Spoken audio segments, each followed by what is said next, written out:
بسم الله الرحمن الرحيم الحمد لله رب العالمين حمدا كثيرا طيبا مباركا فيه اللهم فلك الحمد كله ولك الشكر كله وإياك نعبد ولك نصلي ونسجد. Alors, imaginez-vous quelques instants, 3 personnes autour d'une table. C'est une image que je vous donne. 2 personnes ont les meilleurs mets, les meilleurs plats devant eux, ou alors juste simplement limite-toi à dire un bon kebab. Quant à la 3e personne, il a simplement une date. Les 2 personnes se plaignent parce qu'ils savent qu'ils n'auront pas leur petit dessert après leur repas. Quant à la 3e personne sur la même table, eh bien, remercie Allah subhanahu wa ta'ala, est satisfait de cette date et reconnaissant vis-à-vis de son Seigneur tabaraka wa ta'ala et joyeux, alhamdulillah. Est-ce que cela est plausible? Est-ce que cela rentre dans nos têtes de pouvoir manger dans la même table, autour de la même table, avec une personne qui n'a rien à manger et qui ne se plaint pas, alors que nous avons les meilleurs des mets, les meilleurs des nourritures, et on se plaint parce qu'on n'a pas un dessert? Eh bien, c'est une image, c'est ce qui se passe concrètement à l'échelle internationale, mondiale, dans le monde. On est tous autour de la même table, on est tous sur la même terre. Et avec cela, il y a des gens qui ont tout ce qu'il faut pour pouvoir vivre convenablement, confortablement. Ils ne cessent de se plaindre et sûrement on en fait partie. Illa man rahim Allah, sauf celui à qui Allah a fait miséricorde. Alors que d'autres personnes ont beaucoup moins que nous. Et wallah wa rabbil Kaaba, maintenant ils sont joyeux, reconnaissants. Ils remercient Allah subhanahu wa ta'ala alors qu'ils n'ont pas 1% des bienfaits que nous avons. 1% du confort que nous avons. Rien d'étonnant alors quand on entend les paroles de cet homme-là qui était dans le marché et qui invoquait Allah subhanahu wa ta'ala avec les propos suivants. Allahumma j'alni min al-qalil. Allahumma j'alni min al-qalil. Omar ibn al-Khattab radiyallahu anhu arda entend cette invocation dans le marché. Il dit, Ya rajul, min ayna atayta bi hadha ad-du'a. Mais d'où as-tu ramené, d'où tu es venu avec cette invocation? D'où vient cette invocation? Allahumma j'alni min al-qalil. Oh Allah, compte-moi parmi le peu, la petite quantité. Qu'est-ce que c'est que cette invocation? Il dit, j'invoque Allah subhanahu wa ta'ala avec ses propos car قال ربنا تبارك وتعالى وقليل من عبادي الشكور. Car Allah subhanahu wa ta'ala dit dans le Coran, et peu de mes serviteurs sont reconnaissants, et c'est pour cela qu'il ne cessait de répéter Allahumma j'alni min al-qalil. Oh Allah, compte-moi parmi ceux qui font partie de cette petite quantité. Parce que peu sont reconnaissants envers Allah subhanahu wa ta'ala. Peu savent qu'est-ce que vraiment la reconnaissance vis-à-vis d'Allah subhanahu wa ta'ala. Peu, illa man rahim Allah, ont compris l'importance de ce sujet. Et peu ont compris que être ingrat fait disparaître les bienfaits. Quant au fait d'être reconnaissant, cela ne fait qu'accroître les bienfaits d'Allah subhanahu wa ta'ala sur vous. قال ربنا تبارك وتعالى وإذ تأذن ربكم لئن شكرتم لأزيدنكم ولئن كفرتم إن عذابي لشديد. Et lorsque ton Seigneur proclama, et si vous êtes reconnaissant, j'accroîtrai, j'augmenterai de mes bienfaits sur vous. Ton argent, ta santé, ton bonheur, si tu es reconnaissant, si tu dis alhamdulillah, avec le cœur, avec la langue, à travers tes faits et gestes, eh bien Allah augmentera de ses bienfaits sur toi. Mais si tu es ingrat, si tu n'es pas reconnaissant, si tu ne cesses de te plaindre, oh, moi j'ai les plus gros problèmes, dès qu'il y a un petit truc qui te touche, tu as ton petit lot d'épreuves, parce que de toute manière, tout le monde a son lot d'épreuves, eh bien tu flanches et tu oublies que le prophète alayhi salatu wassalam a dit « Unzuru ila man huwa asfala minkum » Regardez ceux qui sont en dessous de vous.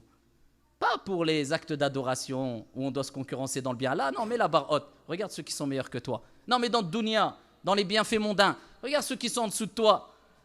Au niveau de la santé, au niveau du matériel, au niveau du confort, au niveau de la... Regarde, toi tu te plains de ta maladie, mais regarde, lui il est aveugle, jamais il s'est plaint. Tu es aveugle, regarde, lui il est tétraplégique, jamais il s'est plaint. Et là tu relativises. Mais très peu, وَقَلِيلٌ مِّنْ عِبَادِيَ الشَّكُورِ. Allah l'a dit peu. Allahumma j'alna min al-qalil. Peu de mes serviteurs sont reconnaissants. C'est l'élite, c'est les meilleurs. Al-qalil, la petite quantité. Allah dit, si vous êtes reconnaissant, j'augmenterai mes bienfaits. Et si vous êtes ingrat, vous ne me remerciez pas comme il se doit. Inna adhabi la shadid. Mon châtiment est douloureux. Eh bien, Allah fait disparaître ces bienfaits sur les gens qui ne sont pas reconnaissants, qui ne savent pas remercier Allah subhanahu wa ta'ala comme il se doit. Arrêtons de se plaindre. Wallahi, normalement, on n'a pas le droit de se plaindre, normalement. Si on se compare au reste du monde. Si on se compare au reste du monde, on n'a pas le droit de se plaindre. Bien sûr, c'est un idéal que je suis en train d'exposer. C'est naturel de se plaindre un peu, mais les plaintes exagérées jusqu'à ce que les gens ne se plaignent pas auprès d'Allah, mais se plaignent d'Allah. Pourquoi il m'est arrivé ça? Pourquoi il y a eu un décès dans ma famille? Pourquoi il y a... Allah Azza wa Jal demande des comptes et il ne rend pas des comptes. Allah subhanahu wa ta'ala, c'est lui qui va te juger.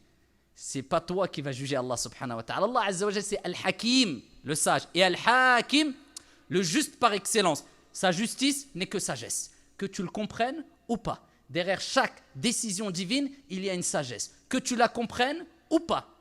C'est l'istislam. Je me soumets complètement au décret divin. Tel doit être le croyant. Et quand il lui arrive une musiba, il s'en remet à Allah parce qu'il sait que l'épreuve vient d'Allah Azza wa Jal et qu'Allah subhanahu wa ta'ala nous a dit La yukallifullahu nafsan illa wus'aha.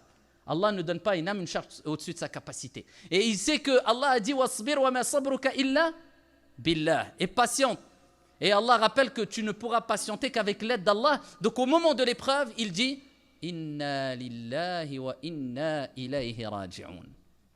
Nous appartenons à Allah et nous retournerons tous auprès d'Allah subhanahu wa ta'ala. Il s'en remet complètement à Allah au moment de l'épreuve. Et voilà qu'Allah le raffermit. Et voilà qu'Allah Azza wa Jalla le récompense. Et voilà qu'Allah subhanahu wa ta'ala, quand il n'en peut plus, eh bien, lui accorde une délivrance. Inna nasra ma'a sabr wa inna ma'al usri yusra.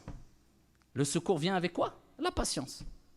Et avec la difficulté, fa inna ma'al usri yusra, inna ma'al usri yusra. Allah n'a pas dit après. Non, avec la difficulté, il y a une facilité. Et il répète, avec la difficulté, il y a une facilité. Il n'y a aucune difficulté qui n'est pas accompagnée d'une facilité. Mais cette facilité sera présentée à toi, te sera présentée au moment adéquat, au bon moment. Parce qu'Allah veut que tu endures, veut que tu patientes, veut que tu pleures, veut que tu arrives au moment où tu invoques Allah Azza wa Jal avec un cœur présent, avec concentration. Mais quand tout va bien, comment tu l'invoques? Peut-être tu l'invoques en levant les mains et en regardant ta montre. Parce que tu n'es pas vraiment dedans. Mais quand tu as une grosse épreuve, tu invoques Allah Azza wa Jal comme celui qui est au milieu d'une tempête en pleine mer. Et là, quand il lève les mains, je peux vous dire que ça tremble dans son cœur. Eh bien, c'est ça qu'Allah subhanahu wa ta'ala veut de toi. Allah Azza wa Jal, comme le prophète alayhi salatu wa salam nous a dit, il veut voir son serviteur l'invoquer en pleurant, en s'en remettant complètement à lui. Et à ce moment-là, la délivrance arrive. Allah aime voir son serviteur dire Ya Rab, Ya Rab, Ya Rab, j'en peux plus, Ya Allah, je compte sur toi, je sais que la délivrance est proche. Et il pleure pour Allah subhanahu wa ta'ala. Jamais un œil qui a versé une larme par crainte d'Allah subhanahu wa ta'ala verra le feu de l'enfer, kama qala alayhi salatu wa salam. Et comme avait l'habitude de le rappeler les pieux prédécesseurs, il pleurait pour Allah subhanahu wa ta'ala. Il pleurait parce qu'il savait que Allah aime les voir dans cette situation de soumission. Mais nous, malheureusement, illa man rahim Allah, sauf celui à qui Allah fait miséricorde. Quand on est plein d'épreuves, eh bien, au lieu de courir vers Allah Azza wa Jal, comme le prophète faisait quand il avait plein d'épreuves, il disait Ya Bilal, arihna biha. Apaise-nous avec elle, c'est-à-dire l'appel à la prière, afin qu'il prie. Il trouvait le refuge dans la prière, l'apaisement dans la prière. Ils invoquaient Allah, parce que le prophète alayhi salatu wa salam a dit le moment où vous êtes le plus proche d'Allah Azza wa Jal, c'est quand vous êtes prosterné, akfiru du'a. Augmentez les invocations quand vous êtes en prosternation. Eh bien, il se prosternait et il demandait à Allah. Eh bien, nous, malheureusement, on a tendance quelquefois à faire la même chose, à avoir le même comportement, mais envers les êtres humains. On ne frappe pas toutes les portes. J'ai un problème, j'ai ceci, j'ai cela, aide-moi, je suis prêt à donner de l'argent, je suis prêt à donner tout, je suis prêt. Et ensuite, bon, c'est vrai, il faut que je prie, je demande à Allah. Mais Allah n'a pas besoin de toi. C'est toi qui as besoin d'Allah. Tu n'as pas su frapper à la bonne porte et au bon moment. Tu as donné priorité à qui? À quoi? Vous vous souvenez peut-être, et vous connaissez le hadith de cette femme-là, qui était au pied d'une tombe et qui se lamentait. Et le prophète alayhi salatu wa salam est passé près de cette femme-là et de cette tombe. Et il lui a dit, patiente. Elle n'a pas reconnu le prophète alayhi salatu wa salam. Et traduction du sens, elle lui a dit, mais tu ne sais pas ce que j'endure. Elle n'a pas accepté le conseil du prophète alayhi salatu wa salam. Et quand elle a appris que c'était le prophète alayhi salatu wa salam qui lui avait donné cette recommandation de patienter, bien que ça soit difficile, eh bien, elle a accouru vers la maison du prophète, alayhi salatu wassalam, demander l'autorisation de rentrer et présenter ses excuses.